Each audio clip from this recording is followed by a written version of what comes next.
ওমানের হালানিয়া দ্বীপপুঞ্জের কাছে ডুবে গিয়ে আটকে পড়া ট্যাঙ্কার ক্যারোলিন বেজেন্সি থেকে ছড়িয়ে পড়া তেল নিয়ন্ত্রণে জোর তৎপরতা শুরু করেছে দেশটির সরকার। তবে প্রতিকূল আবহাওয়া, সাগরের ৪ মিটার উচ্চতার বিশাল ঢেউ এবং ঝড়ো বাতাসের কারণে উদ্ধার কাজ মারাত্মকভাবে ব্যাহত হচ্ছে।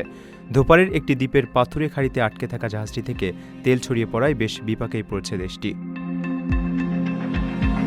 পরিস্থিতি সামাল দিতে ওমানের পরিবহন ও যোগাযোগ মন্ত্রণালয় ব্রিটিশ মেরিটাইম সিকিউরিটির কোম্পানি অ্যামব্রে এবং আন্তর্জাতিক বিশেষজ্ঞদের সহায়তায় কাজ করে যাচ্ছে।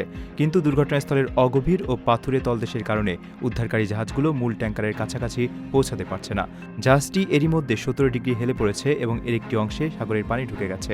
ডেকের উপর তেল ও পানি ছড়িয়ে থাকায় এবং বিদ্যুৎ সংযোগ না থাকায় সেখানে উদ্ধারকর্মীদের কাজ করা চরম ঝুঁকিপূর্ণ হয়ে উঠেছে। সাগর পথে পৌঁছানো অসম্ভব হয়ে পড়ায় হেলিকপ্টারের সাহায্যে জাহাজের ডেকে বিশেষজ্ঞ দল ও জরুরি যন্ত্রপাতি পাঠানো হচ্ছে।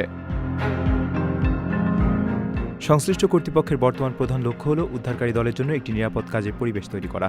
ক্ষতিগ্রস্ত ট্যাঙ্ক থেকে তেল নিরাপদে অন্য ট্যাঙ্কে বা জাহাজে সরিয়ে নেওয়ার জন্য পাম্প ও জেনারেটর স্থাপনের চেষ্টা চলছে।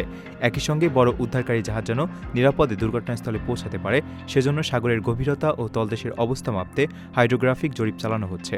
আবহাওয়া অনুকূলে এলে এবং কারিগরি প্রস্তুতি শেষ হলেই ট্যাঙ্কারের অবশিষ্ট তেল অন্য জাহাজে সরিয়ে নেওয়ার চূড়ান্ত কাজ শুরু হবে বলে জানিয়েছে কর্তৃপক্ষ। প্রবাসীর সিটিতে চলছে বহুল আলোচিত ফ্রি ফ্ল্যাট অফার, অর্থাৎ আপনি যে টাকা দিয়ে এখন ফ্ল্যাট কিনবেন ৫ বছর পর সেই সম্পূর্ণ টাকা ফেরত পাবেন, আর সেই সাথে পাচ্ছেন একটি ফ্ল্যাট একদম ফ্রি। অফারটি সীমিত সময়ের জন্য, তাই দ্রুত যোগাযোগ করুন স্ক্রিনে দেওয়া নাম্বারে।